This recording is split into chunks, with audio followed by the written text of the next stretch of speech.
jong ki signboard hakaleng jeka badon Dewyong apa distrik Kejongi bana kaliang distrik distrik magistrate ulat pembena pala sisno ya Dewyong apa kata ka MMDA Act under section 21 subsection 4 dan kaliang jongi keseng dapat kajing lengo yak banyo bana kaliang distrik magistrate ulat sis yak ini Dewyong hapo kata ka MMDA Act namar kung kajing tip jong igaseng ba hadu kunta kamdon kung kata ka MMDA Act hapo ka ri India ka jongi te banyo kajing syai hala kajing sis ba kita ka MMDA Act na kalian ka jongi ka East Jaintia National Council munta kasngi ngila ya kendu baru Deputy Commissioner jong ka East Jaintia Hill District manpan ni kajing syai hala kata ka MMDA Act dah habai kran bat kinoilam jong keseng na kaliang audisi ulah penpau bahkan jing sisya kadai ka MMDR Act bat kadai ka jing bakla jong kinong tho ya ketu ka signboard ta hadin ba ketu ka signboard kala sapreng apa ka distrik ka jengi na kaliang paiba kila kulumar jumut ba balai kensan Dewyong jong ki cha sisna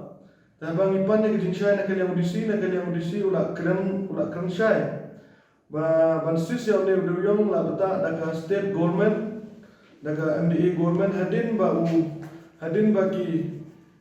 Chief Justice na po High Court kilawan inspect lene kilawan inquiry ya kene ke distrik Kejongi. Ban kajing inquiry Kejongi kila penpau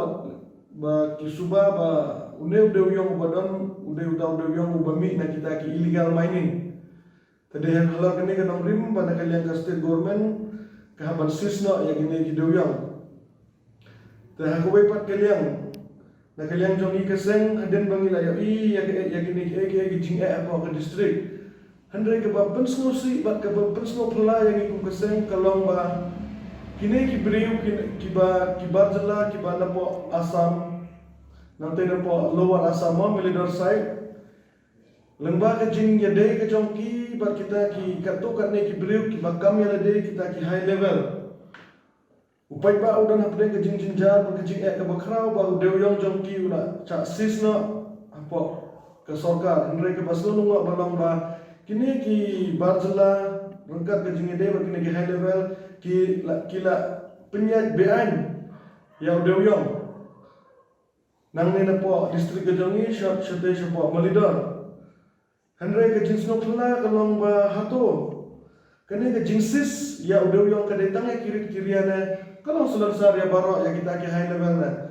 namar la yang ni Dewyong la sis na gini ki briu ki bakam ya de ki high level kidang yo ban punya yeu ban chalan ya Dewyong sepo ke thai Malidor halar kene ila ajimut ya Deputy Commissioner jong ka East Jaintia banthum na daga independent inquiry kan manlap ya ke jinsisya manu kita ki high level ki badan ketiban penyajau ya Dewyong nang ni napo distrik Kejongi saduk Malidor